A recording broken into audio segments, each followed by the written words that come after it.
The funny walking stick. To pay Mrs Twit back for the worms in the spaghetti, Mr Twit thought up a really clever, nasty trick. One night, when the old woman was asleep, he crept out of bed and took her walking stick downstairs to the workshed. There he stuck a tiny round piece of wood, no thicker than a penny, on the bottom of the stick. This made the stick longer, but the difference was so small, the next morning Mrs Twit didn't notice it.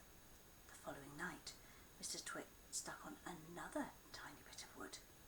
Every night he crept downstairs and added an extra tiny thickness of wood to the end of the walking stick. He did it very neatly so that the extra bits looked like part of the old stick. Gradually, but oh so gradually, Mrs Twit's walking stick was getting longer and longer. Now, when something is growing very slowly, it is almost impossible to notice it happening. You yourself, for example, are actually growing taller every day that goes by, but you wouldn't think it, would you? It's happening so slowly, you can't even notice it from one week to the next. It was the same with Mrs Twit's walking stick. It was all so slow and gradual that she didn't notice how long it was getting, even when it was halfway up to her shoulder. "That stick's too long for you," Mr Twit said to her one day. "Why, so it is," said Mrs Twit, looking at the stick. "I had a feeling there was something wrong with it, but I couldn't for the life of me make out what it was." "There's something wrong, all right," Mr Twit said, beginning to enjoy himself. "What can have happened?" Mrs Twit said, staring at her old walking stick. "It must have suddenly grown longer." "Don't be a fool," Mr Twit said. "How can a walking stick possibly grow longer? It's made of dead wood, isn't it? Dead wood can't grow." "Then what on earth has happened?" cried Mrs Twit. "It's not the stick, it's you." Mr Twit, grinning horribly. "It's you that's getting shorter. I've been noticing it for some time now." "That's not true," cried Mrs Twit. "You're shrinking, woman," said Mr Twit. "It's not possible." "Oh, yes, it jolly well is," said Mr Twit. "You're shrinking fast. You're shrinking dangerously fast. Why, you must have shrunk at least a foot in the last few days." "Never!" she cried.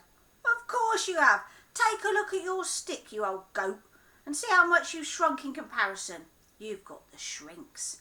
That's what you've got. You've got the dreaded shrinks."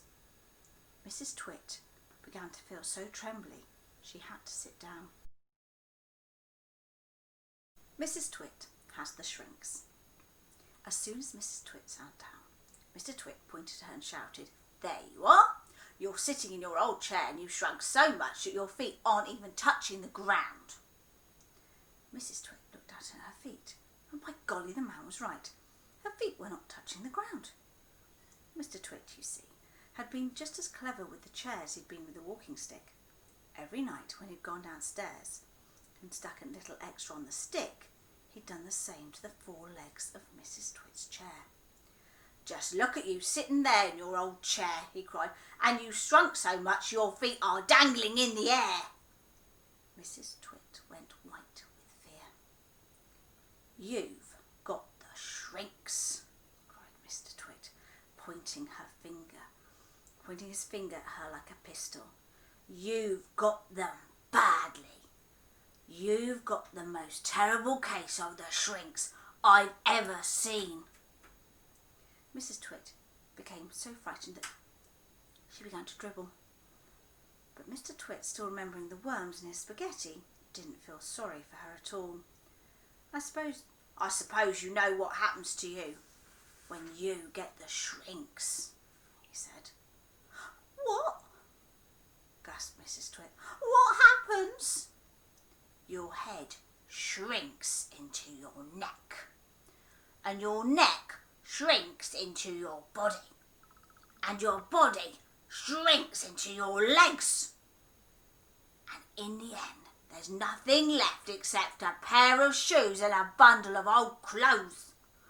I can't bear it, cried Mrs Twit. It's a terrible disease, said Mr Twit. The worst in the world. How long have I got? Cried Mrs Twit. How long before I finish up as a bundle of old clothes and a pair of shoes? Mr Twit put on a very solemn face. At the rate you're going, he had said, shaking his head sadly, I'd say not more than 10 or 11 days. But isn't there anything that we can do? Cried Mrs Twit. There's only one cure for the shrinks, said Mr Twit. Tell me, she cried. Oh, tell me quickly. We'll have to hurry, said Mr Twit. I'm ready. I'll hurry, I'll do anything you say, cried Mrs Twit. You won't last long if you don't, said Mr Twit, giving her another grisly grin. What must I do? Cried Mrs Twit, clutching her cheeks. You've got to be stretched. Mrs Twit gets a stretching. Mr Twit led Mrs Twit outdoors, where he had everything ready for the great stretching. He had 100 balloons and lots of string. He had a gas cylinder for filling the balloons. He had fixed an iron ring into the ground. Stand there, he said, pointing at the iron ring. He then tied Mrs Twit's ankles to the iron ring. When that was done, he began filling the balloons with gas. Each balloon was on a long string, and when it was filled with gas, it pulled on its string, trying to go up and up. Mr Twit tied the ends of the strings to the top half of Mrs Twit's body. Some he tied to her neck, some under her arms, some to her wrists, and some even to her hair. Soon there were 50 coloured balloons floating in the air above Mrs Twit's head. Can you feel them stretching you? Asked Mr Twit. I can, cried Mrs Twit. They're stretching me like mad. He put on another 10 balloons. The upward pull became very strong. Mrs Twit was quite helpless now. With her feet tied to the ground and her arms pulled upwards by the balloons, she was unable to move. She was a prisoner, and Mr Twit had intended to go away and leave her like that for a couple of days and nights to teach her a lesson. In fact, he was just about to leave when Mrs Twit opened her big mouth and said something silly. Are you sure my feet are tied properly to the ground? She gasped. If those strings around my ankles break, it'll be goodbye for me. And that's what gave Mr Twit his second nasty idea.